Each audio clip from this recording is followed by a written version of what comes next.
할렐루야. 네, 점심 식사 맛있게 하셨죠?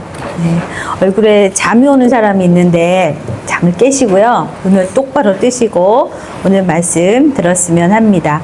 자, 오늘은 이사야 선지서, 이사야서를 할 건데요. 자, 우리 선지서가 혹시 몇 권인지 아세요? 한 번도 안 세보셨죠? 네, 총 16권이에요.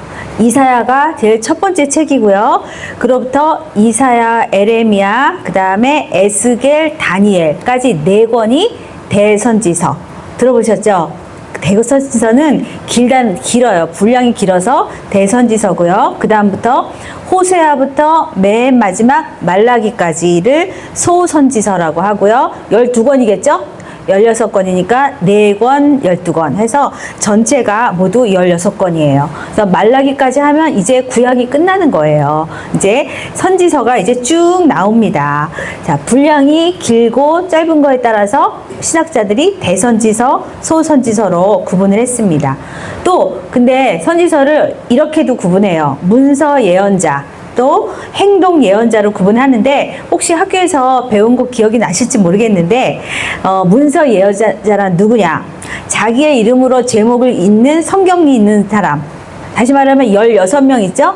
이사야, 에레미야, 에스겔, 호세아, 다니엘 뭐 이렇게 쭉 나오죠. 다 문서 예언자예요. 자기 이름으로 된 성경이 있잖아요. 그거 아닌 사람도 선지자들이 있잖아요. 우리가 아는 엘리야, 엘리사 또 누구냐? 나단, 이런 선지자들, 이런 사람들은 행동 예언자라고 이렇게 분류를 합니다. 자, 오늘 전할 이사야는 문서 예언자겠죠? 자기 이름으로 책이 있으니까. 그러니까 문서 예언자. 근데 길이가 좀 길죠? 우리 이사야서가 66장까지 있잖아요.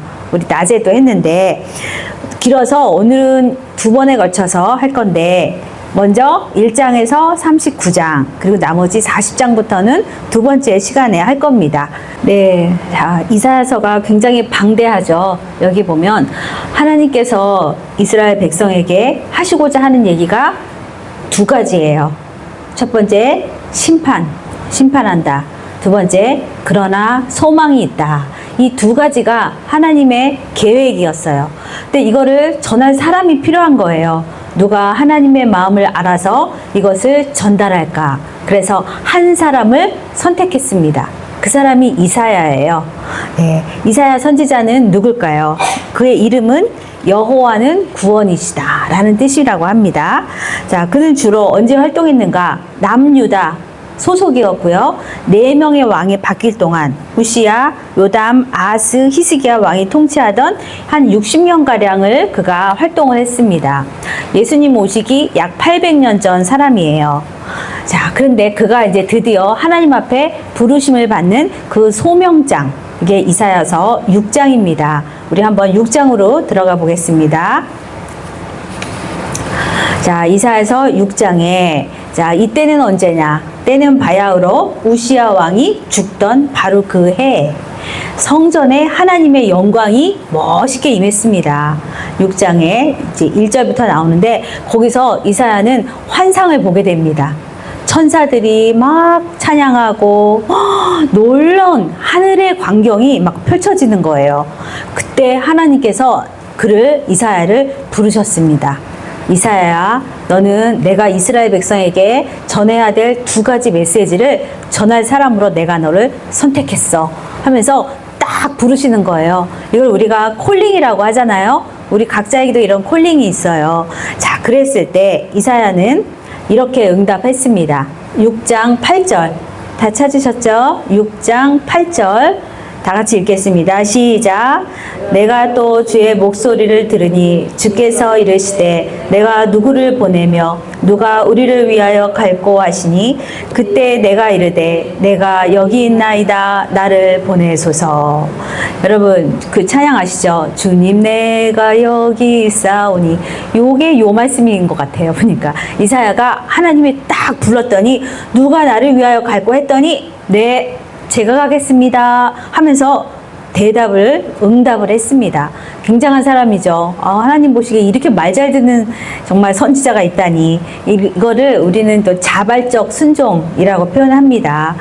주님, 제가 여기 있습니다. 저를 보내주세요. 하면서 응답하는 이사야. 자, 그런데 성경에는 다 이렇게 순종적인 사람만 있는 게 아니에요. 예, 비자발적으로 따라오는 사람들도 있더라. 그 중에 대표적인 사람이 예레미야 선지자예요.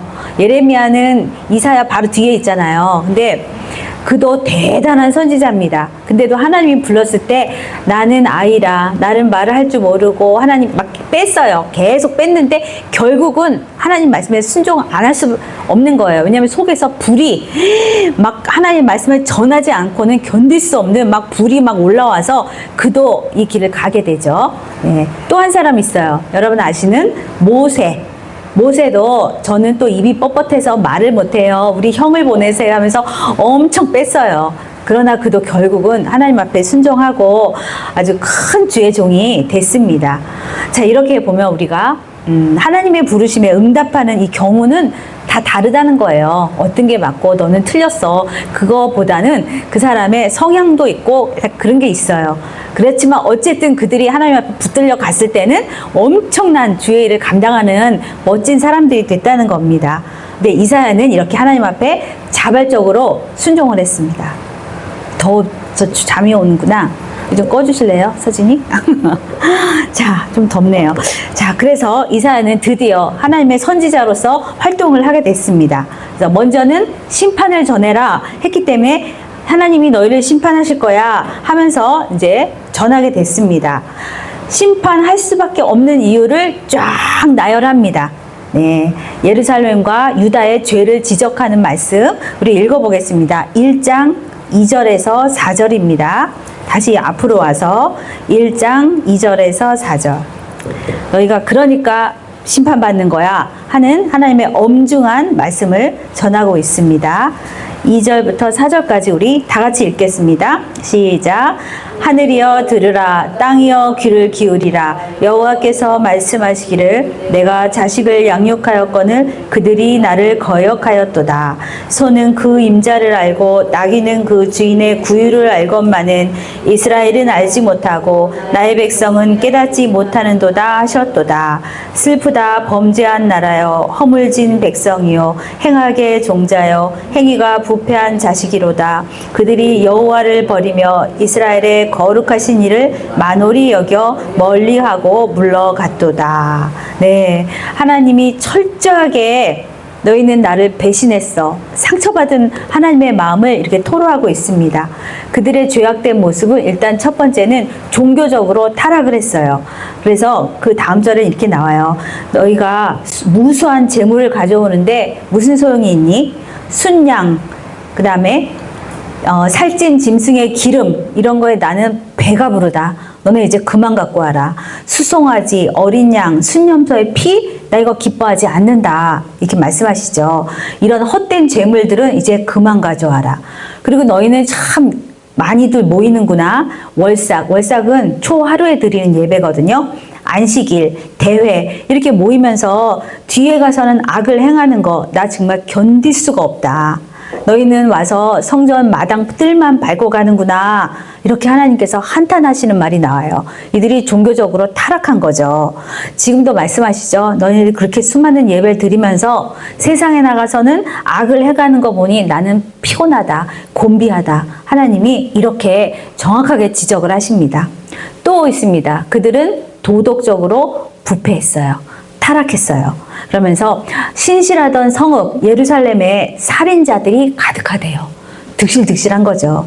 고관들과 재판관들은 폐역해서 뇌물을 사랑하고 고아와 과부를 위해 신원하지 않는다. 사회 지도층이 썩었다는 얘기입니다.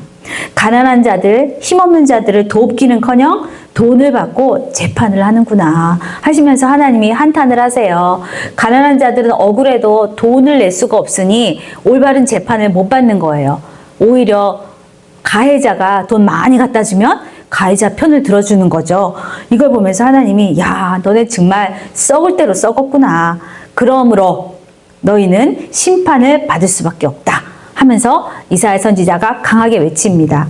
그 심판이 뭔지 아시죠? 바벨론의 포로로 온 나라가 쑥대밭이 되는 거예요. 그게 심판이야 라고 얘기하십니다. 이 순간은 이스라엘 역사상 가장 치욕스러운 순간이라고 할 수 있습니다. 그래서 이사야는 이 좋지 않은 소식을 막 전했어요. 사람들이 좋아했을까요? 듣기 싫다고 막 귀를 막고 했죠. 자, 그런데 이제 두 번째, 소망을 또 전하는 게 이사야의 역할이에요. 소망, 그러나 소망이 있어. 회복될 거야. 이것도 이사야는 얘기하고 있습니다. 그러면서 회복된 예루살렘의 모습에 대해서도 얘기하고 있습니다. 2장 3절을 보겠습니다. 바로 옆에 시작. 많은 백성이 가며 이르기를 오라 우리가 여호와의 산에 오르며 야곱의 하나님의 전에 이르자 그가 그의 길을 우리에게 가르치실 것이라 우리가 그 길로 행하리라 하리니 이는 율법이 시온에서부터 나올 것이요 여호와의 말씀이 예루살렘에서부터 나올 것임이니라. 자, 이 모습은 지금의 이스라엘 모습이 아니라 앞으로 회복됐을 때 모습이 이렇다는 거예요. 여기 보니까 율법이 여호와의 말씀이 시온에서부터 나온대요. 자, 지금은 율법을 안 지켜서 어떻게 됐죠? 심판받았어요. 그렇죠. 그래서 이스라엘이 이제는 말씀을 잘 지키는 나라가 돼서 많은 백성이 다른 나라 사람들까지도 여호와의 산으로 올라온대요. 이게 소망의 메시지인 거예요. 자, 우리 이 찬양 아시죠? 오라 우리가 여호와의 산에 올라. 요게 2장 3절에 이 말씀이에요. 그래서 요렇게 회복될 거야. 지금은 너네가 말을 너무 안 들어. 불순종해. 그런데 나중에 이렇게 될 거야. 여러분, 우리 이 찬양을 한번 불러볼까요? 네, 오라 우리가. 시작. 오라 우리가 여호와의 산에 올라 하나님의 전에 이르자. 한 번 더. 오라 우리가 여호와의 산에 올라 하나님의 전에 이르자. 주님의 도를 배우고 크게 하세요. 주님의 길로 행하리. 이는 율법이 시온에서 나오고 주의 말씀은 예루살렘에서. 이게 여러분, 이게 이사야 2장 3절에 이 찬양이 앞으로 회복될 거라는 그 소망의 얘기를 하고 있는 겁니다. 자, 그래서 주변에 있는 나라들이 예루살렘으로 하나님 말씀 좀 배우러 막 온대요. 예, 지금은 죄와 부패와 뭐 살인과 이런 걸로 가득했던 예루살렘, 그러나 나중에 이렇게 변화될 거야. 이런 소망의 메시지도 이사야가 얘기하고 있는 거예요. 또 하나의 소망의 메시지는 4장 3절부터 4절입니다.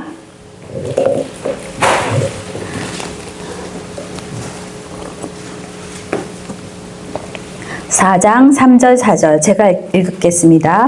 시온에 남아있는 자, 예루살렘에 머물러 있는 자, 곧 예루살렘 안에 생존한 자 중 기록된 모든 사람은 거룩하다 칭함을 얻으리니 이는 주께서 심판하는 영과 소멸하는 영으로 시온의 딸들의 더러움을 씻기시며 예루살렘의 피를 그 중에서 청결하게 하실 때가 됨이라.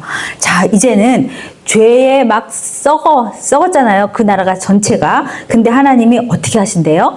마지막까지 남아있는 자, 예루살렘에 머물러 있는 자, 하나님의 성전을 떠나지 않는 자를 정결하게 하신대요. 죄를 씻어주시고 타락에서 건져주신다 라고 하시는 모습이 이게 소망의 메시지로 선포됐습니다. 자, 하나님은 또 뒤에 보면 이 13장부터 27장까지 아주 긴 내용이 열방을 향한 심판과 소망을 또 얘기하세요. 여러분들이 이사야서가 왜 이렇게 긴가 하겠지만 하나님의 심판이 예루살렘에만 국한된 게 아니라 주변 나라들에게도 이걸 다 얘기를 하십니다. 그래서 이렇게 기른 거예요. 자, 대표적으로 바벨론, 모압, 다메섹, 구스, 애굽, 두로 이런 나라들을 다 얘기해요. 너네는 무슨 죄를 졌지? 그래서 심판이 임하고 또 소망도 있고 이거를 쭉 나열을 합니다. 그 중에서 우리가 한 가지를 찾아보면 바벨론 있죠. 14장에 나옵니다. 바벨론을 또 심판하신다는 얘기가 14장 4절에서 5절.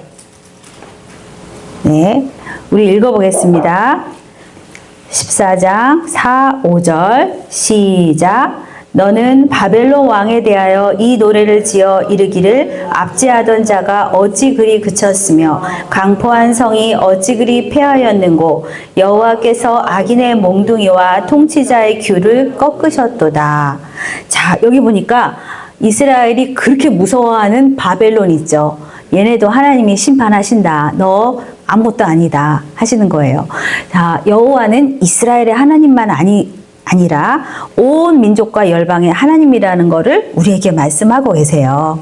하나님은 모든 나라를 창조하고 다스리셔. 그러니 너 그 바벨론에서 쳐들어오고 아수르 쳐들어오는 거 겁내지 말아라. 이게 하나님의 메시지인 것이죠.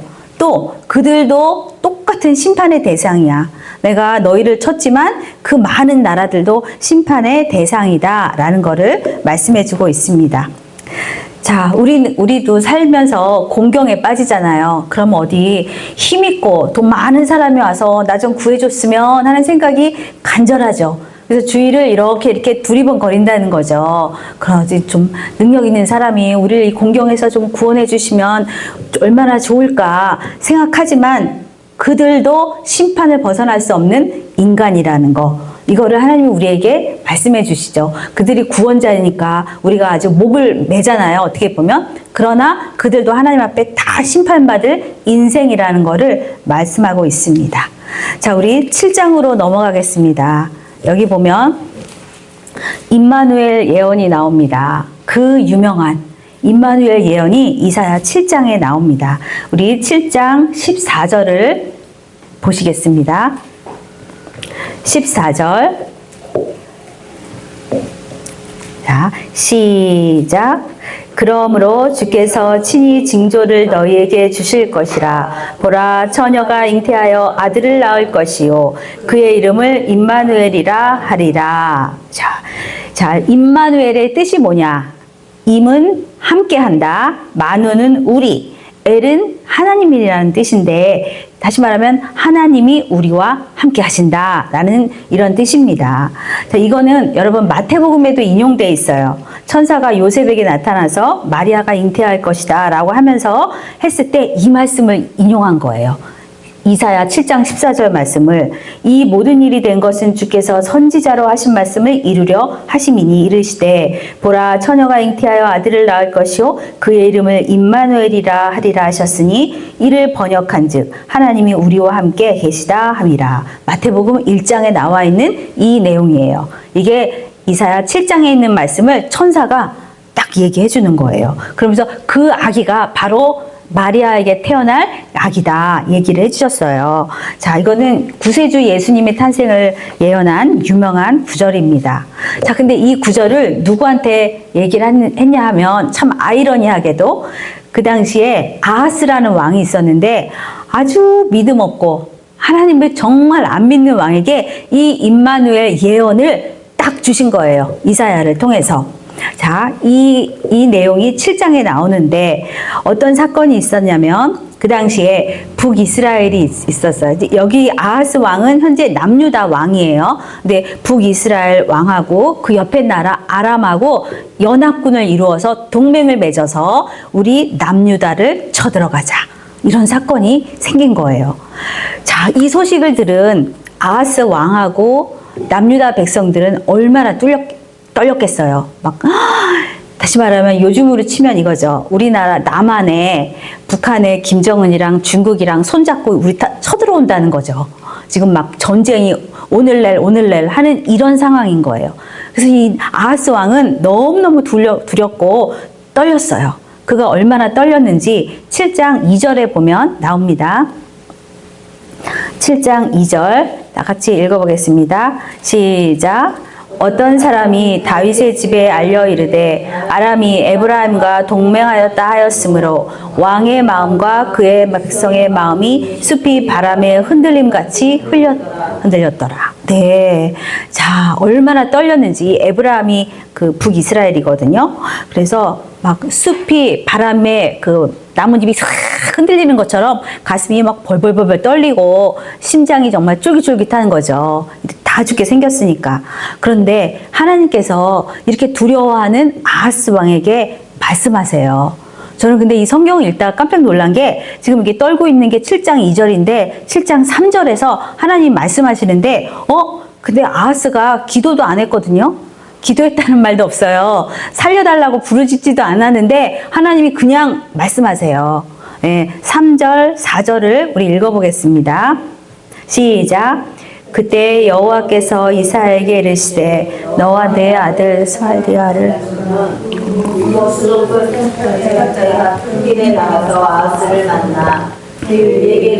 너는 삼가며 조용하라. 르신과 아람과 르말리아의 아들이 심히 노할지라도 이들은 연기나는 두 부지깽이 그루터기에 불과하니 두려워하지 말며 낙심하지 말라. 자, 여기서 보니까 뭐 도와달라고 부르짖었다는 얘기도 없는데 그냥 여호와께서 나타나셨어요. 그리고 이사야한테 이거 빨리 아하스한테 가서 전해라 하신 말씀이 첫째는 삼가며 조용하래요. 막 뭐죠? 설레발치면서 막 죽었다 막 소리 지르지 말고 일단 조용하라. 그리고 그 두 왕 부지깽이에 불과해. 두려워하지 말아라. 낙심하지 말아라. 하나님이 다 알아서 할 거야. 이 말을 전하래요. 그래서 이 말을 아하스에게 전했습니다. 그리고 덧붙이기를 7절에 주 여호와의 말씀이 그 일은 서지 못하며 이루어지지 못하리라. 그 일은 둘이 쳐들어오는 거 그거는 서지 못한대요. 안 된대요. 그리고 9절에 에브라임의 머리는 사마리아요 사마리아의 머리는 르말리아의 아들이니라. 만일 너희가 굳게 믿지 아니하면 너희는 굳게 서지 못하리라 하시니라. 굳게 믿으라는 얘기죠. 믿고 있으면 반드시 내가 너희를 지켜줄 것이다. 그들이 계획을 세웠지만 안 될 거야 라고 얘기해 주십니다. 자, 그러면서 하나님이 그래도 이들이 가슴이 또 아직도 벌렁벌렁 하니까요. 징조를 구하래요. 내가 너희를 도와준 거라는 어떤 징조를 구해. 그럼 그걸 보여주면 너희가 믿기 수월하지 않겠니? 하면서 징조를 구하라고 말씀하십니다. 11절과 12절입니다. 시작. 너는 내 하나님 여호와께 한 징조를 구하되 깊은 데에서든지 높은 데에서든지 구하라 하시니 아하스가 이르되 나는 구하지 아니하겠나이다. 나는 여호와를 시험하지 아니하겠나이다 한지라. 아하스 왕 이게 뭔 소리예요? 징조 구하고 다 보여주고 증거 보여줄 테니까 하라는데 안 할래요. 딱 거절하는 거예요. 자, 아하스 왕은 어떤 사람이냐면 하나님을 기대를 안 해요. 하나님을 믿지도 않는 사람이죠. 하나님이 징조 구하라고 했는데 거절했습니다. 징조고 뭐고 다 필요 없어요 하면서. 자, 이런 믿음이 우리 안에도 있는데 믿음에 도전을 하지 않아요. 도전하지 않고 굉장히 소극적인 태도 있죠. 그냥 하나님 그냥 밥만 먹여주시면 살게요. 이런 거 있죠. 하나님 살아계신 거를 뭔가 이렇게 막 내가 얻어내려고 하는 그런 간절함도 없고 하나님에 대한 믿음의 어떤 액션도 않지 않은 전형적인 사람이 이 아하스 왕이에요. 불신앙이죠. 그래서 징조 안 필요해요. 저는 그냥 하나님 시험하는 사람 아니에요. 사실은 믿음 없으면서 하는 얘기입니다. 그랬더니 하나님은 정말 친절하신 하나님, 너무 좋으신 하나님이 징조를 주신대요. 그게 오늘 읽은 임마누엘이에요. 여기 7장 14절이요. 그러므로 주께서 친히 징조를 너희에게 주실 것이라. 보라, 처녀가 잉태하여 아들을 낳을 것이요 그의 이름을 임마누엘이라 하리라. 이 약속은 뭐냐면 하나님은 다윗하고 하신 약속을 기억하고 계셨어요.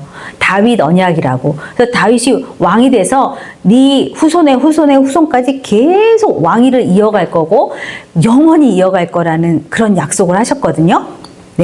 그래서 신실하게 너희가 하나님을 섬기면, 우상 섬기지 않으면 왕위가 절대 안 무너질 거야. 이게 다윗 언약이에요. 그래서 그 언약을 근거해서 하나님이 도와주신다는 거예요. 자, 그리고 또 그들을 통해서 하나님의 구원자까지도 나올 거라고 약속을 하셨기 때문에 하나님은 그 약속을 이제 지킬 거라고 얘기를 해주셨어요. 그러면 아하스는 다윗 왕의 직계 후손이잖아요. 그죠? 이 계약의 당사자란 말이에요. 그런데 전쟁에 피할까 막 져갖고 우리 왕가 무너지고 나라 망하면 어떨까 이런 생각을 안 해도 되는 거였습니다. 그런데 그는 거절하는 거죠. 하나님의 약속이 여전히 살아있어. 지금 당장 눈에는 보이지 않고 위협이 있지만 그 약속을 붙들어야 되는데 그는 거절합니다. 여기 보면 우리는 무엇을 느낄 수 있냐면 하나님의 구원 의지가 대단하시구나. 인간이 불신앙을 해요. 아하스는 거절함에도 불구하고 하나님은 나 약속 지킬게. 나 구원자 하나님이야. 이거를 지금도 말씀하십니다. 자, 이 아하스 왕은 어떻게 했을까요? 자, 일단은 하나님의 임마누엘이고 뭐고 다 필요 없고요. 자, 아수르한테 달려갑니다. 아수르는 그 당시에 가장 강력한 제국이었고요. 왕 이름이 디글랏 빌레셀 3세에게 도와달라고 갔습니다. 자, 그러면서 왕에게 가서 그 사람한테 이렇게 얘기해요. 아주 굴욕적인 요청을 하는데 나는 왕의 신복이요 왕의 아들입니다 하면서 막 무릎 꿇고 내가 복종하겠으니까 도와달라고 하면서 영원히 내가 당신의 종이고 그러니까 맹세합니다. 도와달라고 했습니다. 예, 그리고 맨입으로 안 되겠죠. 그래서 뇌물을 제공합니다. 그래서 하나님의 성전에 있고 왕궁에 있는 무슨 보물들을 다 갖다 바치고요. 또 심지어는 신하들의 재산까지 몰수해서 바쳤다고 열왕기 하에 나와 있습니다. 그랬더니 이제 아수르가 개입했겠죠. 개입해서 그 두 나라 왕을 꼼짝 못하게 일단은 제압해 줍니다. 그래가지고 어떻게 해요? 당장은 위기 가운데서 벗어나게 됐어요. 아수르가 도와줘서 그 왕들 이제 처리해주고 그래서 이제 살았죠. 자, 그 다음에는 어떤 일이 일어나냐면 이스라엘은 아수르의 속국이 되었어요. 그래서 해마다 끊임없이 조공을 갖다 바치고 착취를 당해서 나라 곳간이 점점 비어갑니다. 또 영적으로는 어떻게 하냐면 아수르의 종교, 문화 이런 거를 막 받아들이는 거예요. 적극적으로 받아들여. 그래 좋아하니까. 그래서 이방 제단을 봄떠서 예루살렘 성전에다가 해놓고 나중에는 결국 여호와의 성전 문까지 닫아버리는 최악의 악행을 저질렀습니다. 이렇게 해서 결국은 그는 아수르의 종이 되고 말았던 것이죠. 자, 아하스는 아까도 말씀드렸지만 이 위기 상황에 하나님을 찾지 않는 사람이었습니다. 기도하지 않는 사람이었어요. 하나님의 약속도 안 믿고 징조도 구하지 않는 믿음 없는 사람입니다. 그래서 결국은 강대국을 의지하다가 그 나라의 종이 되었다는 것입니다. 우리가 이 사람도 아하스도 하나님의 백성이고 다윗의 후손이에요. 근데 우리 성도들 중에도 이렇게 믿음 생활하는 사람이 많이 있죠. 당장 눈에 보이는 강력한 어떤 거를 딱 붙드는 거. 자, 근데 이제 우리 그 다음에 히스기야 왕에 대해서 이야기를 하려고 합니다. 히스기야는 아하스의 아들이에요. 바로 그 아들. 예, 근데 히스기야는 달랐어요. 자기 아버지하고는 다른 사람이에요.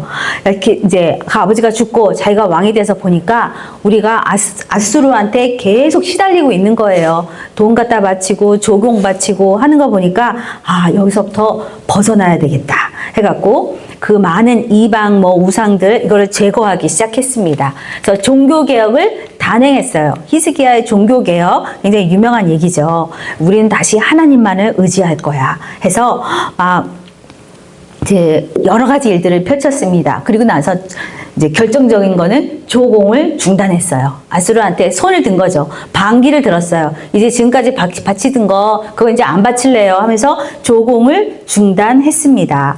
그러자 아수르가 위협을 하고 쳐들어왔어요. 여러분 그 히스기야 그 이야기 중에 요 얘기 사내립 나오는 얘기를 기억나시죠? 근데 그때 그래서 쳐들어온 겁니다. 언제 쳐들어왔냐? 36장으로 넘어가서 우리 읽어볼게요. 36장 1절.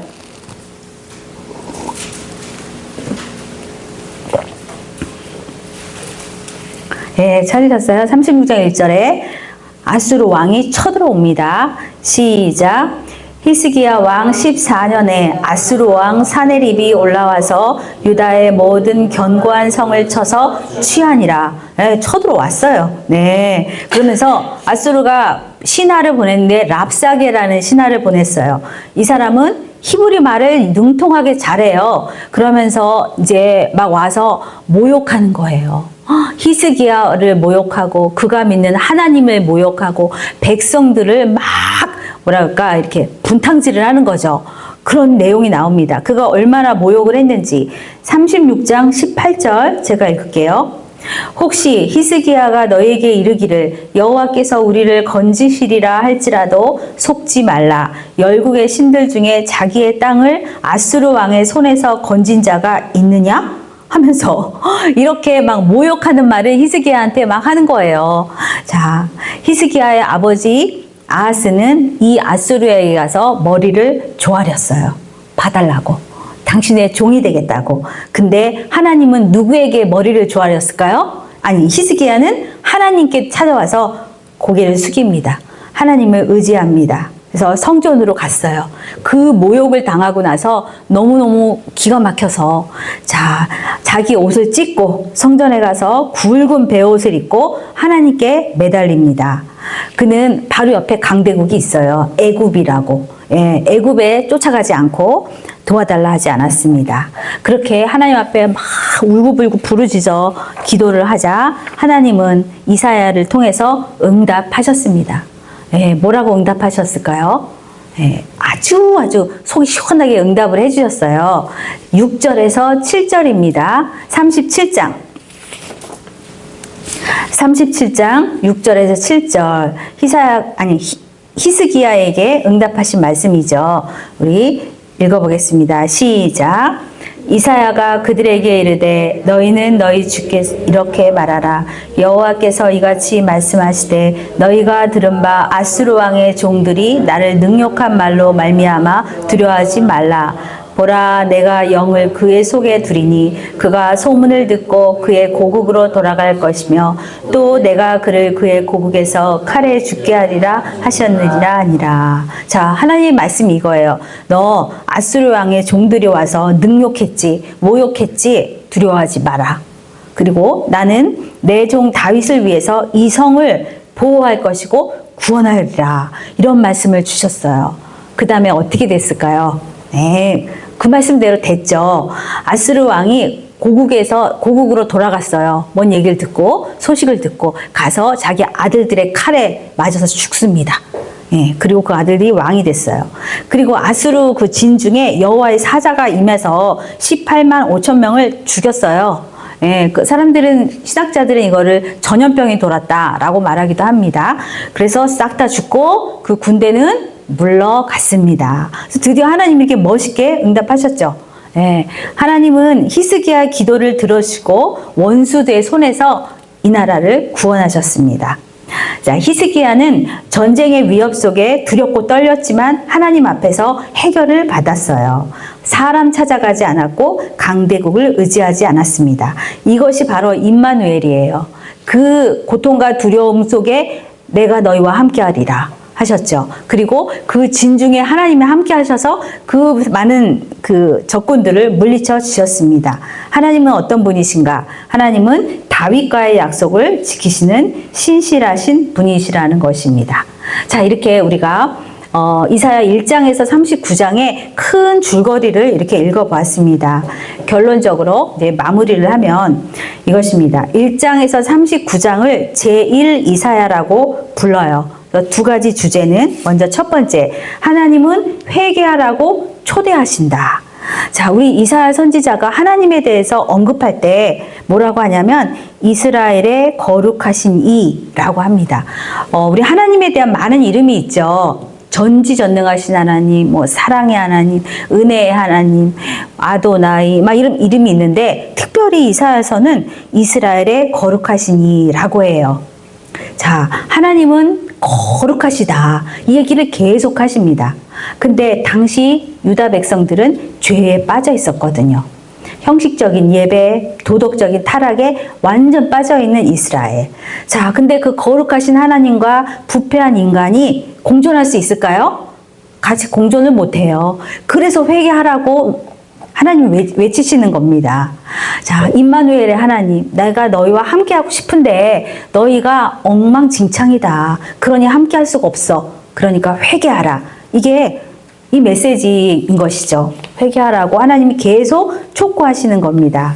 이제 수많은 재물들 그런 거 그만 가져오고 공의를 행하라. 너희 나가서 자, 이렇게 말씀하십니다. 근데 세계적으로 수많은 교회가 있습니다. 근데 그 중에 형식주의에 빠져 있고 또 도덕적으로 타락한 수많은 교회들을 향해서 오늘도 회개하라 라고 하나님은 촉구하십니다. 자, 이제 한 가지 더, 두 번째.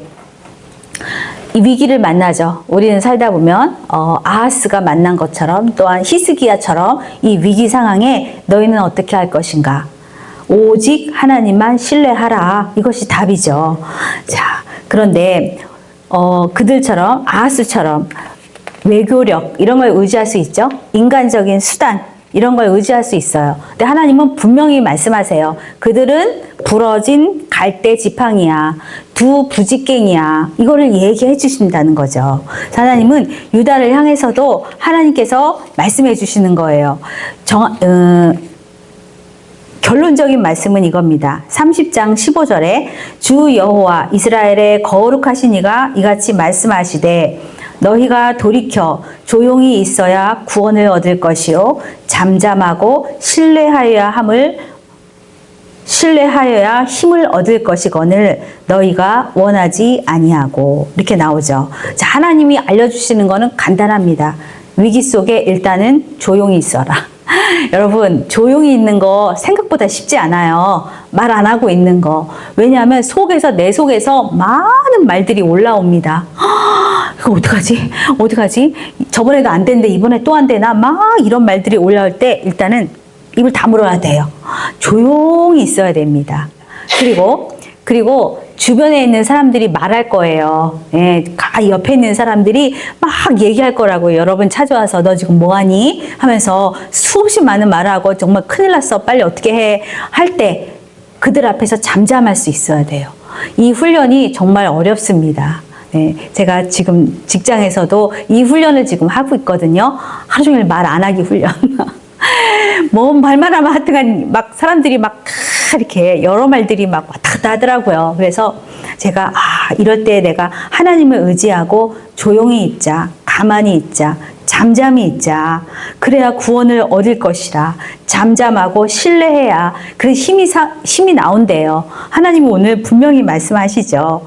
자, 히스기야 백성들을 하나님께서 멋있게 건져주셨잖아요. 우리가 알 수 없는 기가 막힌 방법으로. 그런 것처럼 하나님은 오늘도 위기 가운데 있는 우리를 이렇게 건지시는 것입니다. 그래서 여러분들 지난주도 치열하게 사셨죠? 네, 저도 치열하게 살았는데 다음 한 주도 이제 연말 일주일밖에 안 남았는데 또 막 여러 가지 일들이 벌어질 겁니다. 정말 전쟁 같은 시간들을 사람들이 보내고 있구나. 근데 그 가운데 우리가 주님을 믿는 사람으로서 어떻게 해야 될까 가만히 생각해 보면 우리 안에 답이 있어요. 성경 안에 답이 있거든요. 근데 내가 그 답에 합당한 고백을 안 할 때가 훨씬 많아요. 그러니 고백을 안 할 거면 그냥 가만히 있는 게 좋겠더라고요. 잠잠히 주님을 신뢰하는 것, 주님을 의지하는 것, 이것이 우리가 승리하는 법입니다. 자, 하나님은 왜 우리를 이렇게 지켜주실까요? 답은 한 가지죠. 하나님이 약속하셔서 그래요. 아브라함하고 약속하셨죠. 다윗과 약속하셨고 우리의 모든 믿음의 선조들하고 약속하셔서 지금도 약속 지킬 준비가 다 돼 있거든요. 하나님이요. 그럼 우리는 거기에 적극 부응하면 돼요. 아닌 것 같은데 막 이러지 말고 그 약속이 이루어질 것을 믿고 잠잠히 신뢰하는 것, 이것이 우리가 할 일인 것입니다. 또한 또 주님의 그 약속은 어디까지 이루어질까요? 예수 그리스도의 탄생과 우리의 구원과 앞으로 우리 구원이 완성되는 그때까지도 이 약속은 이루어질 것입니다. 하나님은 오늘도 쉬지 않으시고 열심히 그 약속을 이루어가고 계시므로 우리가 그 하나님을 끝까지 신뢰하는 우리 생명의 빛 센터교회 우리 성도들이 모두 되시기를 축원드립니다.